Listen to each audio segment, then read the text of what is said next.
Welcome back to another developer interview. Thank you so much for listening to my other developer interviews that I did with Eric from the Matte Black Studio, who's, I guess, post this, the Kickstarter for Lucid just in it. And hopefully you all backed it. I made like 5 videos on this. So please, hopefully you backed Lucid because it has been going gangbusters and it's just a fun community to be in. And then my interview with VCD. And because of the Lucid Discord community, I got a chance to meet another solo developer by the name of Dryden Thomas, who is also developing his own game called Lighthoof. He also has his own Discord. So he is here with me today, as you can see by his wonderful face. And we are going to chat about his game, his experience, where he's come from, and Lighthoof, and all of it is because it's definitely a game that you're going to want to put your eyes on. So we're going to have just a nice chat. So Dryden, thank you for joining me today. Appreciate you. Thank you so much for inviting me. I was really excited when you reached out. Yeah, of course, of course. We're blowing up over here on the Quick Switch YouTube channel. We got 100+ subscribers, so we're moving up like George and Wheezy. We're moving up. We're doing things, and hopefully by the end of this, we'll hit 1 million subscribers in like 5 years. So Yeah, or shorter. I mean, or shorter. Who knows? Small. You know, Yeah. why I aim small, but who knows? Who knows where we're at? But yeah. So how you doing, man? How's things been going? Things have been going really well. Keeping super busy with Lighthoof. Work on it basically every single day. So Yeah, that's pretty things are good. cool. Yeah, let's just jump right into it. Let's talk about your experience and how you started in game development. And as people can see from your background, you look like a very accomplished musician. You have your piano in the background and you got a stand. And if people have subscribed to your YouTube channel, which they totally should, you play the harp. You did a fantastic cover of one of Hades' most notable tracks. Was it Good Farewell? riddance. Good Riddance. Yeah, yeah. Yeah, yeah. That was like, Well, yeah, yeah. I thought that was really cool. That I love Hades is one of my all-time favorite games. Like that is the roguelike of roguelikes. It's like it's what Hades did for roguelikes, what Hollow Knight did for Metroidvanias. It kind of was a genre defining moment where this is now the new standard that all games need to follow. So yeah, love the music from all that. So great oh cover, my God. by the way. I loved it. Oh, thank you so much. Thank you. I don't have the harp anymore, sadly, Oh and no. yeah, it was only borrowed from Dang. the conservatory in town, but I loved playing it a lot, so maybe I'll get one eventually for myself. Yeah, yeah, yeah. So you're a musician by trade. That's kind of your background, right?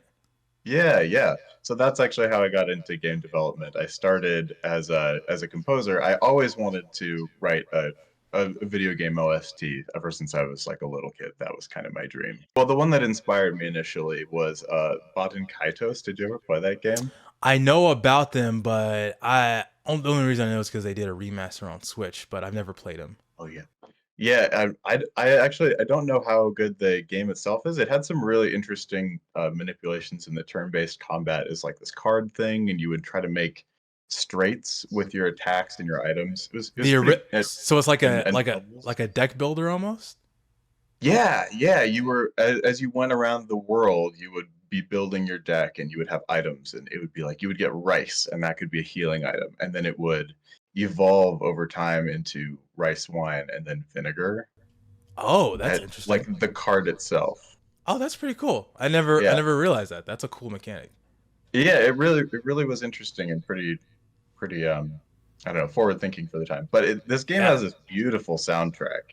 Oh, And I remember nice. thinking as a kid, I was like, "Oh man, like games can have such beautiful sounds, you know?" I Mm-hmm. gotta I gotta do this someday.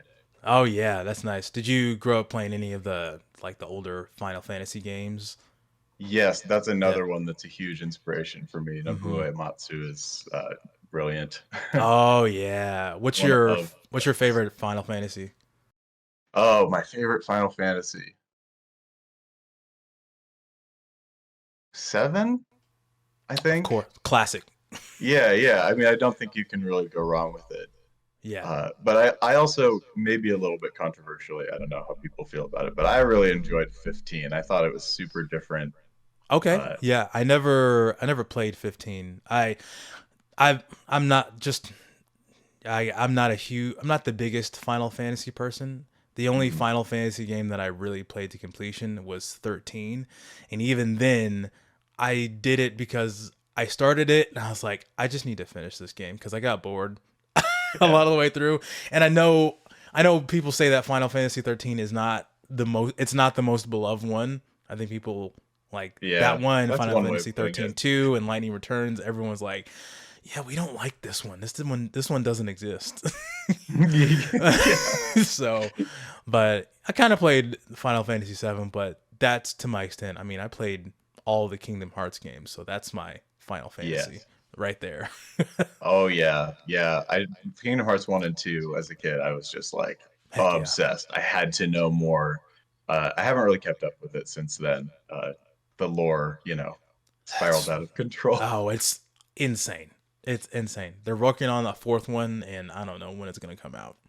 Yeah, I feel like I'd need like another lifetime and a master's degree in Kingdom Hearts to understand what's going on. And You do. There's hour-long videos explaining the lore of Kingdom Hearts, and it's if you ever want to go down a YouTube rabbit hole, that would be one to go down. So yeah, yeah, maybe so I will yeah, someday. yeah, Yeah. oh yeah, for sure. Yeah, so cool. Wanting to make your own video game OSTs, and did you start doing that at a certain point, or when did you make a transition and like did you start putting your music out there for people to listen to or try to get involved in that? Sort of.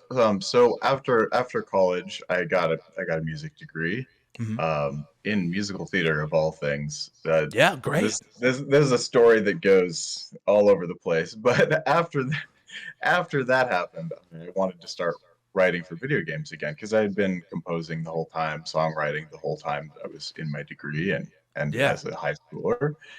So I got some projects on Ludust. Did you hear about this site or you may? I've never heard of Ludus before. So Ludust was a site, is a site for game dev teams to find each other, to find Okay, people to work. nice. And so I got involved with a few projects on there that fell apart because art is hard and Hmm. coordination's harder. It is. But I had a lot of fun writing for things on that that never finished or saw the light of day. And during that time, I kind of realized like, oh, it's not just composing. You can't just put notes on a page and then, musicians will come and find it and perform it for you. Yeah, Uh, yeah, you actually have to get involved with the production side of things too. yeah. So after Music- that, Musicians oh are yeah, difficult people. We oh, are we are hard. the We know worst. we know how to compose and perform and all that. When it comes to anything administration or executive, we fail time and time again. I can say that as a musician myself, so I'm not always the best with that as well. So I feel you. Oh yeah, admin's the killer. Yeah, But I realized that I had to get involved with the recording side. I had to know how to produce my own music as well as just notate scores and stuff. yeah, yeah. So I spent a lot of time in the following years getting really good at Pro Tools. And I ended up through that I produced a couple albums for myself in my Oh, artist nice, project. sweet. Uh, and then I started producing for other artists too, and just generally freelance producer. But I started getting kind of burnt out on that. Hmm. And then I got into teaching. And so now my job is violin and viola teaching. Nice. That's And cool. then I develop Lighthoof and all the rest of the time. Nice. Are those albums available for people to listen to? They are. Yeah, they're on Spotify and Apple Music and probably wherever you get your tunes. Okay. How would you describe said music? So the first album is pretty eclectic. There's all kinds of influences from like rock and jazz and pop and all kinds of stuff and folk. And then in the second one, which is an EP, I went in a lot more kind of Baroque folk direction. Okay. Everything's like there's lots of strings on all of it, and I play everything Oh, and nice. sing and produce. So yeah, Oh, totally solo effort. so you're basically Prince. Is that what you're saying? Yeah, yeah, it's exactly like Prince. Yeah. I Yeah, mean, yeah, I'm exactly that cool. I see no difference between you and Prince. None whatsoever. Hey, It's a if little you freaky. it you should probably change your name to a symbol or something like that. Oh yeah, yeah. Yeah. I'll use something from the script in my game. Nice, the nice. the alphabet. Sweet. So you go from just creating your own music to then learning how to program your own game. What was that? When did that transition start happening? Just in the middle of all that, you were just like, I want to do more than just make music. I want to make my own game. What was that? Just something that happened naturally, or A little bit. It yeah, was just a little bit at a time. So I yeah, started I'd done music for other people, blah blah blah, and one of my good friends, Diana, started getting into game sound design, and okay, I kind of remembered when she started doing that, I was like, oh yeah, this I was doing all this so I could do video game scores. Like maybe I should get like yeah, return. Let's return right, uh, to the path. And so I was like, well, maybe I should start by maybe I could get a job in sound design or something like that. So I got into this school of video game audio, took a class, and in order to prepare for that class, because I wanted to be super ready, this was about 2 years ago. okay, I took a little C sharp Unity class on yeah, Udemy. It okay, was like yeah, a yeah, couple weeks long, maybe. nice, And was like, oh wow, this is like really fun. Like when you can get something to work, like yeah. that is really cool. Yeah, man. There's something. Because I was telling you before, I work in IT. There's something about the technical and the creative aspects of technology that speaks to the musician's brain, which is probably why a lot of musicians work in technology as well, because there's something in there that like the right and the left brain just mix together in a perfect mix of creativity. So I feel that for real. So yeah, that's cool. There's also something kind of refreshing about it Mm, when it's like music, or art. It's so subjective, and yeah. you're like, am I doing a good job? Am I doing the best job that I could possibly do? Hmm. But when it comes to computers and mechanics, it's like, did this work or did it not work? And Yeah. are you getting the error message or are you not? And Right. it's very satisfying when something just it works. Nice. And so just programming and things like Unity, learning C sharp, and when did the concept of Lighthoof come into frame at that point? Okay, yeah, that segues really well because in October, me and a couple of my friends did a drawing challenge, like a daily drawing challenge. I had not drawn for like since high school. I used to Okay. do it all the time, kind of Okay. doodling in class or Yeah. whatever. Drawing anime people not very well. Who did it back Who then? did right? Who didn't? Everyone was drawing anime. I mean, I can't draw, but I knew people who did that all the time. So it's the basis for a lot of great artists. True, true. Which I don't think I'm one. But during this challenge, I drew this character who ended up being pretty similar to the character in my game in Lighthoof. And it was the first drawing, and it was just called Arrow was the prompt. Okay. And it was just like this guy with like a skull over his head, and he's like wearing green and a red scarf billowing, and has like this arrow down there. And I posted it because that's what you do during those contests. And one of my friends was Yeah. like, "This is giving me indie game vibes," and I was Oh. like, "Is it? Uh-oh, the Is spark. is it?" All right. Yeah, yeah. So then it developed into this. Eventually, I still had to get through the sound design course. That took a couple months, um, and then and then after that, I was like, well, maybe I should get back to this Unity stuff because I want to be really good. Like if I'm going to be at this point, I'm still like I'm going to apply for sound design jobs. I Okay. want to be Yeah. really good at the all aspects, so I will understand the integration and I will be like a good asset to any team, Yeah, for basically. sure. Yeah. So I was like, I'll make a little project. Yeah, that would be a good portfolio. Right, right, right. As Yeah. I'm like getting closer and closer to the black hole, like As I I'll peer into the just do a abyss. little. Yeah, Yeah. yeah, into the game dev abyss. Yeah. And then suddenly you're like trying to figure out how to learn high level shader language and you're just like so deep into it that you're like, oh no, I'm Yeah. obsessed. I've gone too far. Now I have to do it. I have to keep Yeah, going. yeah, I have to keep going. Yeah. Uh, but I've, it's been so exciting. The game has like 3 hours of content now, depending on how good you are, how fast you are, Okay. and it's in progress. Yeah. Okay. All right. So give anyone who will listen to this, so give me. So I'm an executive. I'm a publishing Hmm. executive. Give me your pitch for your game. What is your game about? Sell me on your Okay. game. I'm Okay. already sold, So but sell the audience. I'll pretend like you're really like stone cold, not interested. Yeah. Okay. So Put on my so CEO Lyta. face.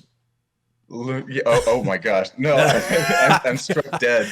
Uh, okay, so Lighthoof is a 2D action exploration game Okay. featuring a guy with a skull mask and deer hooves who has a floating light arrow that travels alongside him that he uses as his weapon and to traverse the space. So it's a you are exploring this ruined world where you and your family and your people have all been forced underground by these fallen clouds called the fell clouds, and they will turn anything living into stone. They will turn things into skeletons. It's a bad situation. Okay. And you are a Lighthoof, which is kind of like a scout or an adventurer. That's the role that's given to you. Gotcha. And you venture out to try to figure out what caused these fell clouds. How can we stop it? Hmm. So mechanically, you're going to be jumping. You're doing a lot of platforming, dashing, fighting of enemies. You've got this light arrow. It can float away from you and attack on its own. If you're on controller, that's both sticks. Oh, nice. And all of your abilities are kind of bound up with the arrow. Your dash is you hold onto the arrow and you're pulled by it. Oh, You cool. can pogo off of things and get some extra air. And there's lots of other wild abilities planned for the future. So Okay. All right. So the first and biggest question is, does that make it a Metroidvania? yes, Okay. yes. Oh, I think it's a pretty regulation Metroidvania. yeah. Because it sound. I mean, yeah. I don't know how long you've been in the Lucid Discord, but we had a whole discussion about that. I think on stream once about what qualifies as a Metroidvania, and everyone had like there are specific markers of what makes a Metroidvania. And in fact, anyone from Lucid who's listening to this, Eric or anybody else, like there are specific things. So there's backtracking, there's abilities, there's a platforming, like all the parts of the Metroid, all the parts of the Castlevania combined together. But from what I've seen, it does look like a Metroidvania. So yeah, I think you could comfortably place it in that category. Yeah, I think it checks those boxes. Yeah, Like you get upgrades, it right, unlocks more of the world. It's pretty open concept. I right, want to make it so that if you're brave, you can go into more dangerous areas sooner, right. or if you can figure out various techs, then you can do it. But Right. And there are areas that are blocked off until you get specific abilities, right? Like ability yes, gates. Okay. Yeah. yeah, Yeah. yeah. Yeah. So there you go. Yeah. Metroidvania. So check. Yeah. Check off. You Check. got your Metroidvania. you did it. You did it. Yeah. Yeah. So I think the world is cool. One of the things that I enjoyed about the trailer is that there was there was voice acting and there was a specific language that you're using. That's you, right? You recorded that, right? Yeah, correct. Yeah. Yeah, yeah. What would you describe the language of Lighthoof? What is that? Or Uh, how did you come about that? so that's evolving. I kind of have like a pet love for conlanging. For I got what? really into conlanging is okay. If I'm wrong about this, that's going to be really embarrassing. But I think it's constructed language, Okay. where basically any language that's created rather than evolves through the natural means that language does, with Okay. people speaking to each other and changing their dialect until it's something that's different. But a constructed language like Esperanto is one. Is it kind of That like how Quenya is in the Lord of the Rings franchise? like how Tolkien made the Elvish and Dwarven languages, kind of like Yes, that almost. exactly like that. Okay, Yeah, yeah, yeah. cool. So you pick your sound inventory, what vowels and consonants you're going to have in there, and then you start developing a grammar, and then you start developing vocabulary. Man, that's a lot more work too.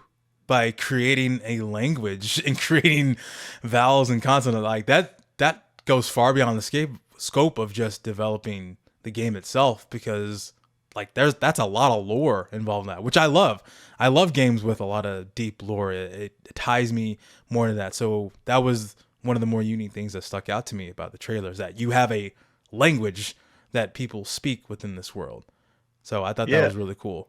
What's thank you. the have you do you have a name for this language yet, or is it just work in Yeah, progress? it's called Irie. That's the name of one of the three tribes, I guess you could call them, Okay. that live in the world, and so their language is interconnected. They all speak Irie, but Oh, sweet. Irie. yeah, I dig it. Irie. Yeah, nice. That's awesome. So I Eiri for spelling. okay, cool. Yeah, I love that's a cool language, man. I think to another couple of questions that you would get from that, at least in my mind, is that this game stands out to me in two ways, and it made me think about two games. One is Ori and the Blind Forest. I'm playing that right now, so it's fresh in my brain at the moment because I think I've heard a lot about that game and I hadn't had a chance to play it, but now I'm playing it. And I think it's fantastic. And Oh so yeah, a lot of what you're talking about with the arrow mechanic is a lot of what I remembering right now about Ori's mechanic with the little light that shoots.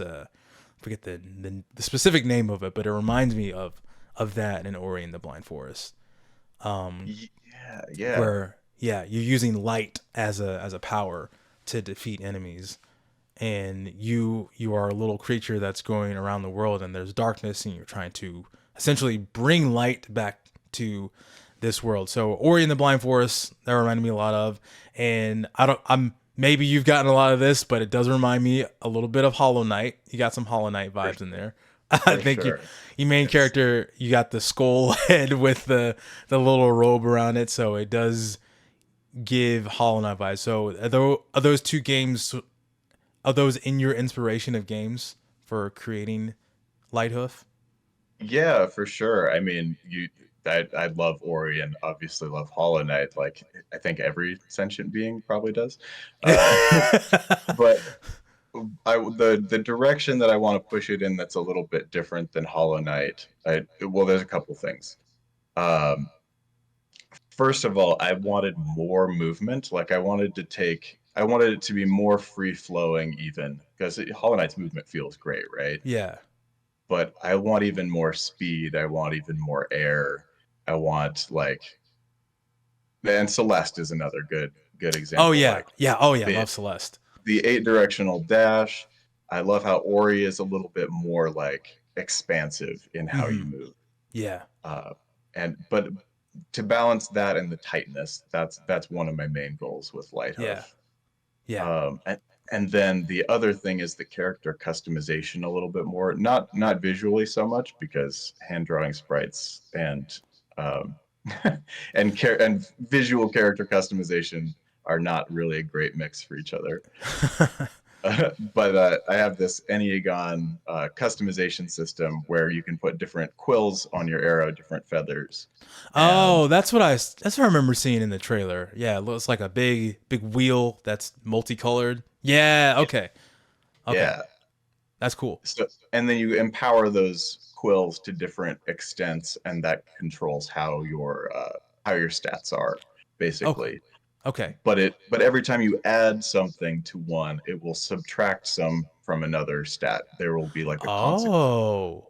It's never to the extent where you're going to not want to empower yourself in some Mm, way, yeah. but you can really unbalance your stuff. That and they come in triads. Okay. So there's a fire arrow or there's a fire quill, an air quill, and an ice quill. Okay. If you empower your fire quill, you're going to be burning the enemies, which is going to deal damage to them over time. Mhm. but while they're on fire, they're going to be attacking you faster. So you Oh, because have they're in a state of panic. right. They're like, Oh, ah, yeah, yeah, yeah, here yeah, we yeah, go. yeah, Yeah, yeah. yeah. Nice. So they speed up, and you are at greater risk because you're choosing to deal them more damage. Right.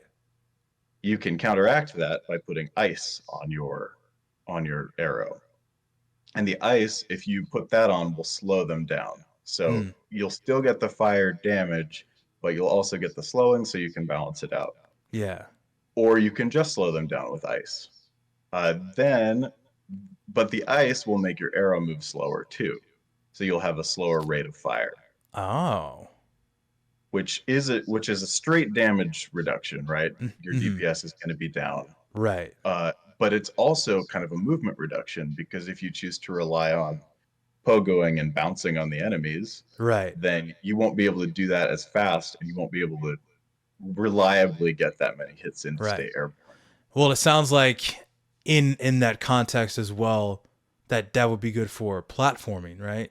Because if you're trying to reach a certain area that's unattainable by normal means, you could use the ice arrow and then bounce off of an enemy and then dash forward to reach maybe a secret area, or maybe that's a core mechanic. Maybe that's something you have to do in later levels. So yeah, sounds like that would be not only a combat ability, but also a movement ability. Yeah, Yeah. and Okay. that's important for me for everything that I Yeah. include is to think of it holistically in terms of like Right. it is combat and it is also Yeah. movement. It's I like don't want in to give you just a key that unlocks a door or something, you know? yeah. Yeah, it's like freezing an enemy in Metroid and then making them a platform. Yeah. Exactly. Okay. Yeah, that makes sense. There's got to be multiple applications. Right. So then the third one in that triangle is the air arrow, which increases your rate of fire. But if you haven't offset it with fire, then it bestows this healing effect, breathe on the enemy. So you may hit them Oh. more, but they're going to be getting like one healing per second Oh over man. several seconds if Okay. you are not balancing it out. But I've done that. I've crunched the numbers. I've done the testing, and Yeah. if you put it on, you will still defeat them faster with your higher rate of fire. It's Okay. a very small healing effect. Interesting. Yeah, So that's it's a kind of the opposite of fire. yeah, that does make it stand out and make it unique. The idea, not many games, at least these days, give you negative effects when you upgrade. Like there's not a whole lot of negative stats, and I'm thinking the most recent thing I was thinking of that comes to mind was I think in Monster Hunter there used to be negative effects to stats when you put on. I don't know your experience with Monster Hunter at all, but when you'd Very, very equip little. when you equip certain armor skills, you would get negative stats in certain games. And even in like in the most recent one, like Rise, there's some negative effects to a power boost. Like you get a certain amount of attack, but your health reduces. So it just depends on what it is. But not many games normally these days cater to giving people negative stats, because I think that gives players a kind of a weird feeling. It's like I don't want to feel punished for upgrading. I don't want to feel like I'm getting penalized just because I'm going this route. So I think developers choose the safer route. But when people do it right, which I'm sure you're going to do it great, We and it hope. works out. Yeah. And so, yeah, and it gives people, it makes people actually think about what they're doing and how they're upgrading their character, which for me, I wholly enjoy that. I enjoy being challenged. I enjoy thinking about what I'm doing when I'm playing. I don't want to mindlessly just explore or play. I want to be immersed in the world. So I think that helps your level of immersion when you create things like, okay, maybe I don't want to pour everything in a fire or pour everything in the ice or pour everything into the air. So, and it makes the player like experience more of what the game has to offer. So yeah, tough balance. So, but I think it is, if done right, it is very it. I think it's great. It's a good game design when you do it right. Thank you. There will be copious amounts of testing. Yeah, I'm sure there is, and it's not like not everyone's gonna enjoy it, not everyone's gonna like it, but Right. I think it'll work out. So, you know, I think you stand a better chance of some people like really loving it, and then that's yeah, what I'd prefer. I'd prefer that, you know, the people who really love it really do. but also that it's a flexible enough system that there are both aggressive ways to play and there are Mm, defensive ways to play. If you have ice and the enemies are not attacking you that fast, you can be safe. There's another triad of right. light, dark, and gravity, where darkness Oh, nice. will create this malice between you and an enemy, so that successive hits will keep ramping up. But if that enemy is tagged with that, then it's gonna maybe hit you for a critical two hit Oh, risk versus reward. risk reward. Yeah, Yeah. and light kind of does the opposite. So Okay. yeah, Nice. Yeah. I did that. A lot of different systems in there. That's cool. You said there's about how much of the game is done right now? Or maybe 20%. All the core systems are built now, and I've okay. and rebuilt. I refactored them all this Yeah, year for sure. because some of my first code I ever wrote was on this game. So Nice. That's yeah, that's you got awesome. to come Yes. back and wade through that. Oh Yeah. yeah, for sure. There's a lot of iterations and you have time. What's your I guess I remember looking at the FAQ on your Discord, which hopefully I mentioned this before, but you do have a Discord that people can join and you can interact Yeah. with you and other people in that community. But I think you have planned for about 10 hours of content. Yeah, somewhere around there. Yeah. There's nine aspects, so at the minimum there would be 9 areas to explore to get those Aspects. quills. What is an Oh, aspect? sorry, nine points on the star on the customization. So there's 9 different quills and 9 different eggs Oh, that you can get. okay, So cool. at least 9 areas would have to fill that out. Nice, nice. And then as you progress, you'll get more of the lore and the world fleshed out and all of that. And yeah, yeah. Have you? I guess are there bosses? Have you designed a boss yet? Yeah, I got two bosses done. One of them's this skeletal bird up at the top of a tree, and the other one's this reanimated war robot that has been infested with mushrooms, and the mushrooms are sentient and have reawakened it. I did not expect that. I didn't expect you to say war robot with mushrooms. That's wild. Yeah, I thought it yeah. would be a lot of like animal based bosses, but you said robot. Okay. Oh yeah. Now We got now you war. have my attention. You had my curiosity. Now you have my attention, which is cool. So that means that a lot of these bosses are going to be unique. And I'm sure in those hours you'll have a bunch of different types of biomes. I think from the trailer I saw what looks to be like a forest type of biome. I saw what like it be a skeleton graveyard at a certain point. What other biomes are you looking into, or what are you exploring? So the whole thing is constructed around a mountain. You're an island with a mountain in the middle. Okay. You've got your hometown. Your home borough is Like pretty a close to the forest. That's the first place you explore, and then you can go up the mountain, or you can go into this fungal burning swamp area, very scary and ooh. red. The up the mountain is sort of a graveyard area. That's what their funeral rites would be. You go up higher, and there's like a water area where the ice is melted, and then up at the top there's a snow area, an ice area of the Yeah. mountain. On the other side, you've got a desert, you've got a city from the invaders, and some other I spots that I see. Oh, will remain secret. let. Can I make a suggestion? Yeah, please. No underwater levels, please. No underwater levels. I feel you. I hear We you. don't. We don't need them in it. We don't need underwater levels. They need to be done. Yeah, I play have that. I have anxiety that comes up whenever I think about Sonic in the underwater music. Everyone who's played Sonic knows exactly what I'm talking about. It is the most stressful. Imagine if you heard that in real life. Imagine if that was a game. I would freak out. No, no, thank you. No. And then I'm you've got the 3D underwater stuff that's like yes. Banjo Kazooie, where you're like, or Mario, where you're like, I am going to drown. It's Yeah, just stress all exactly. the time. It's just so stressful. I mean, luckily, like I said, I'm playing Ori. Luckily, underwater you have a little bit of life bar, but there is an ability to negate that eventually, which I think is a better way to do it. Where that you can go underwater, but it's not required. So if you do, just don't make it a requirement. But hopefully you don't have any type of underwater level. No, not. I mean, I had toyed with it, but we'll see. We'll see. I don't I think it's don't. gonna happen. Yeah. It's, I mean, yeah. I mean, you can do what you want, obviously, but please, please no. I think it kind of negates, like, it just takes you into a completely different mode of gameplay. Suddenly It you're not does. jumping and dashing anymore. You're swimming and maybe Yeah. dashing and swimming. It's Yeah. just it's a weird pattern break for Yeah. me. Yeah. It Also, doesn't I think as a feel. developer, probably increase your workload if you have to incorporate. Now I have to code swimming, and I have to code how do you combat in swimming or a swimming type of enemy. Like I'm trying to save you Exactly. stress.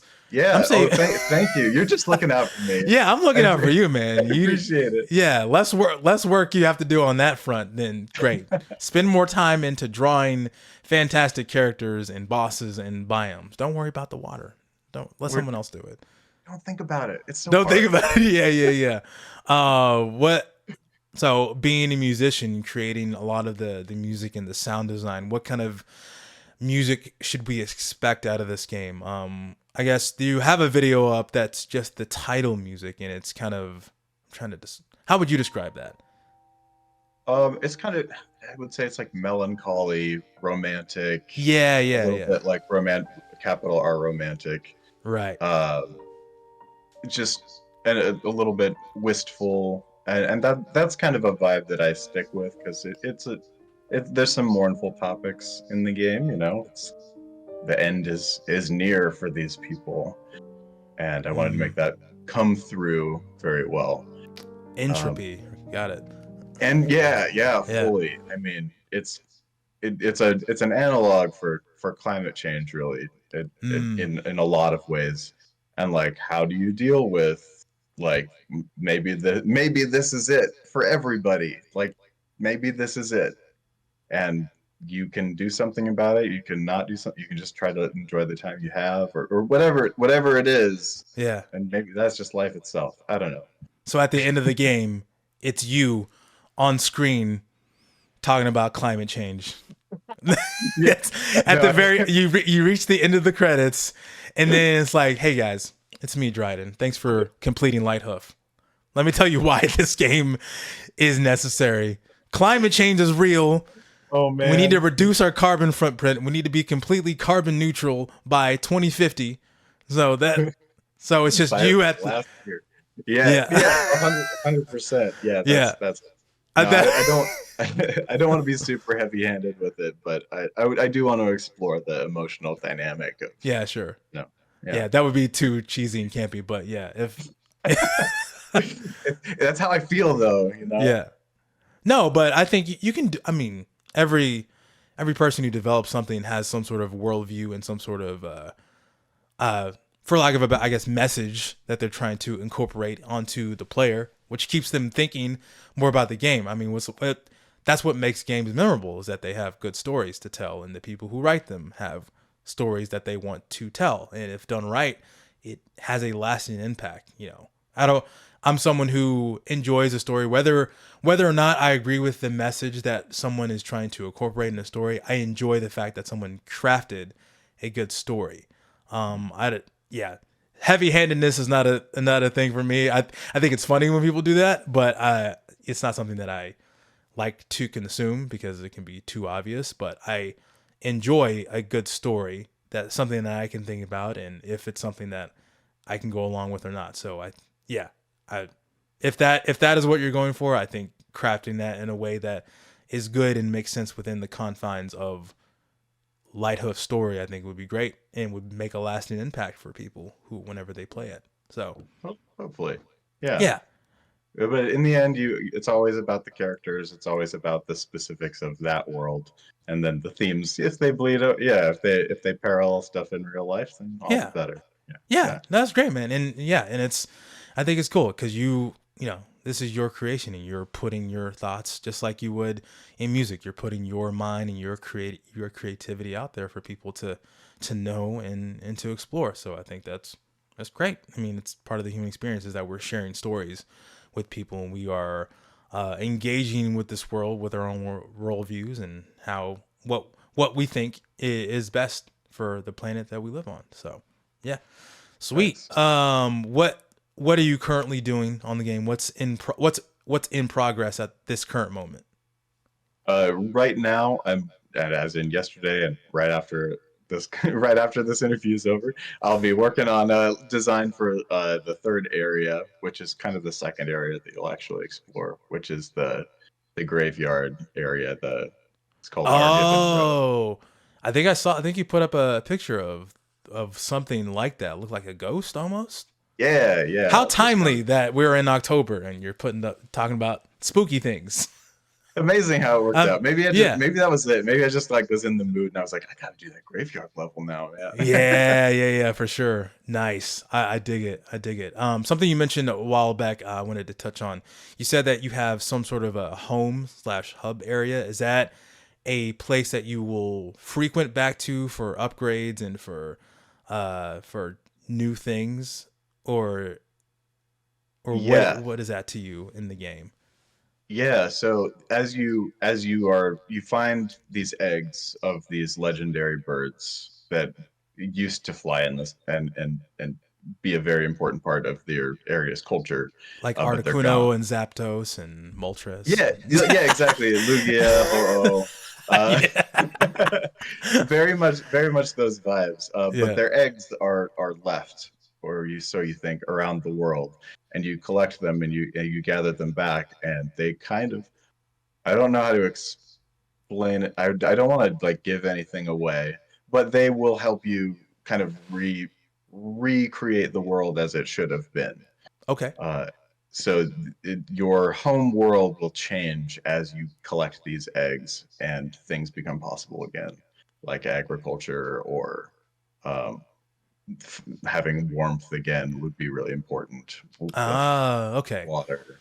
So the world will expand when you bring said eggs back, and you'll Yeah, see growth your happen. home will yeah your home will become like more livable. Okay. It's on its last legs right now. Okay. Yeah. You have your family there, you have your friends there. There's all these people there who are depending on you, Yeah. basically. I dig it. Yeah. I like progression like that. That shows active progress as you go throughout the world, your decisions are affecting the planet and the world around you, and you can visually see that. I enjoy that a lot. Cool. Cool. So what do you see for the future when I know you said you were ways off of finishing it, but what's kind of future like next steps for you, or when are you planning to release some sort of a demo on this? So I'm not totally sure on when a demo will come up. I've just gotten my Steam page in the last Yeah. week, 1 week. Uh, Congrats. That's a Thank good you. first step so people can wish list and follow and track progress. So, Yes, exactly. yeah. I'm anticipating. I figured it out the other day, and I think if I am really nose to the grindstone, I can get the rest of the game built in a year. Okay. Maybe that's optimistic. I thought I Hey, was being pessimistic in my hours, but uh, I mean, yeah. So if you grind, I bet you could do it. So I know that yeah, takes work, but I have faith in you. thank Yeah, you. I have no fear of work. yeah. So I only have known you for a short time, but I think you could do it. I believe in you. thank thank Yeah, you, thank you for your vote of confidence. yeah. Of course, man. Yeah. So probably in the next year or so, we'll see more, and I'm sure you'll update us as we go. You gonna do any kind of Yeah. devlogs on your channel, or just as I've been progress updates? Yeah, I would really love to do devlogs. I have a couple that I've made. I don't know if I like them very much. Uh, I wanted to get a nice backlog before I started uploading because I know that if I did just one per week or whatever, or one per every 2 weeks, I would get behind. I would get, distracted and stuff. Yeah, Uh, for sure. I so I know want to that's have a back. tough as a solo dev that you're making the game, but you want to show it to people, and then whenever you get closer to releasing it, you gotta do the whole marketing push and all of that stuff. I know. I've seen that with Lucid. I'm like, man, I don't know how much time Eric has to to even make the game when he's trying to push it out all into the atmosphere. But so just seeing that side of game development, man, I know it's tough to do. So you just need someone to just do it for you. I know, right? Can I just have somebody who will, with my zero budget, who will just for free market my game everywhere? I need a producer, a publisher who will just kind of do it. Well, hopefully this interview, when it goes up, and it'll be up because people are watching it right now, is a form of marketing for you. Hopefully that is helpful. Again, I'm not the biggest channel in the world, but hopefully that allows people to see what you're doing and see who you are and hear your story and hear the game that you're working on, so people can follow it and keep track of it. So what is the best way people can get in touch with you? How can people follow you or get updates about Lighthoof? So my Discord server is open. It's Lighthoof on there. I mostly post on Instagram and Threads. Okay. I really like the community on Threads. Have you experienced it at all? I only got it when it first dropped, and I was like, I have too much social media as it is. I'm even trying to reduce the amount of time I spend on Twitter or X or whatever you want to call it. But yeah, so it's fine. I haven't really done much on it, but I think it's all right, I guess. Yeah, it's really like the people there I'm finding are like really wholesome, and it's just That's like cool. a really nice community. Like, okay, there's good folks. Cool. And I haven't ever done like a microblogging platform. Like I have not really gotten into Twitter or Mastodon or Blue Sky or whatever. But I really am enjoying Threads. So yeah, because I was trying to look you up on Twitter and I didn't see you come up. Yeah. So secret. See, no, hiding out on Threads. Hey, that's all good, man. Yeah, good for you. Yeah, so Instagram, Threads, you have a Discord, and like you said, you have a Steam page for Lighthoof. So please, something that I've learned is that wish lists help devs immensely. So it's just it's a simple click of the button. Just go to the Steam page, wish list it, follow it, because look at this man. Look at Dryden. He needs help. No, I'm kidding. Sorry, I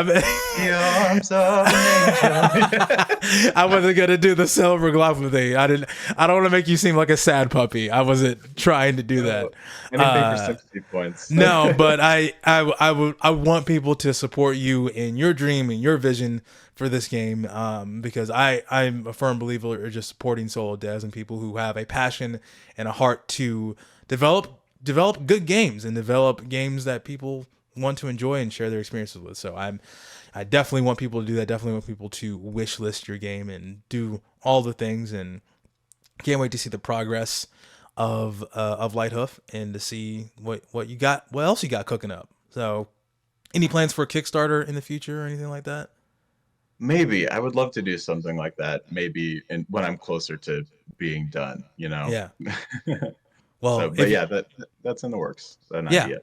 Well, yeah, and whenever that does happen, I will gladly help blow it up and send as many people to you as I can. Have people take out second mortgages on their house so you can get the backing that you need. So yeah, but yeah, so yeah, I will put all of that info in the description of this video so people can follow you, join your Discord, follow you on Threads and Instagram, and just wishlist Lighthoof and get more of what you have to offer. You also have a YouTube channel. It's called Lighthoof Dryden. Is that what it's called? Lighthoof the game. Yeah. Lighthoof the game. Okay, got it.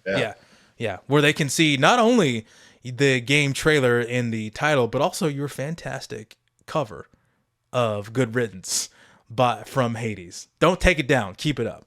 Okay, I'm gonna keep that up. Yep. I sure will. Also, I think it would be cool to, if you ever do this, like perform the music from the game for your YouTube channel. I think that would be cool. I think that would be a unique type of devlog. Yeah, that's a really good idea. You've got good ideas, man. Thanks, dude. I'm gonna keep that. Hey, there you go. You heard it here first, folks. Yeah. I'm gonna play my piano. Yeah, Awesome. go ahead, man. Well, yeah, thank you so much for interview. Thanks for stopping by. Stopping by. Thanks for showing up for this interview. Thank you so much for what you're doing. Appreciate you. And thank y'all for watching the Quick Switch YouTube channel and all the things I got going on. I got more things in the pipe, in the works, and appreciate you guys. And make sure to like, share, and subscribe to the channel. And I'll see you next time. Peace.